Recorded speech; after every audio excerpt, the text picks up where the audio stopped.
Demain, c'est la pleine lune en Verseau. Voici tout ce que vous pouvez faire pour utiliser l'énergie à son maximum.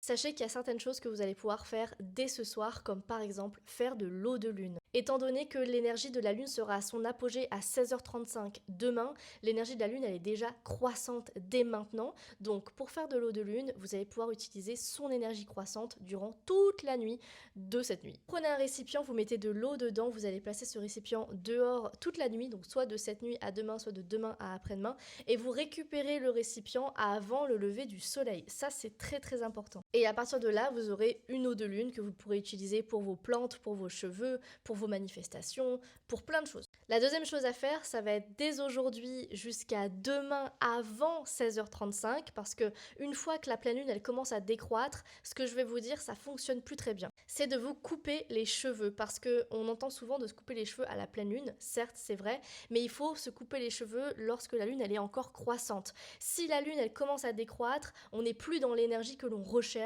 avec la pleine lune. Et d'ailleurs, vous pouvez vous couper les cheveux pendant toute la phase croissante de la lune, donc dès le lendemain de la nouvelle lune jusqu'à l'apogée de la pleine lune. Vous pouvez vous couper les cheveux, on aura la bonne énergie. Toujours pour cette nuit à demain, vous pouvez mettre vos pierres à recharger dehors sous l'énergie et la lumière de la pleine lune. La quatrième chose que vous allez pouvoir faire demain, donc une fois que la pleine lune, elle commencera déjà à décroître, c'est de faire une liste de gratitude. Vous allez écrire 10 choses pour lesquelles vous êtes reconnaissante, mais vraiment pleinement reconnaissante. Qu'au fond de vous, pour vous, c'est une bénédiction d'avoir ça dans votre vie. Cette lettre, vous allez la placer sous votre oreiller dans la nuit du 29 au 30, quand la lune, elle sera en train de décroître. Et le 30, vous reprenez votre lettre, soit vous la plongez dans l'eau de lune que vous aurez fait la veille, soit vous la mettez dans une pochette spéciale manifestation ou une petite boîte avec toutes vos manifestations. Je crois qu'on a la cinquième chose à faire. Si vous sentez que l'énergie du Verseau, elle est trop présente sur vous, c'est-à-dire que vous savez le mental en ébullition, faites une méditation sur le lâcher prise.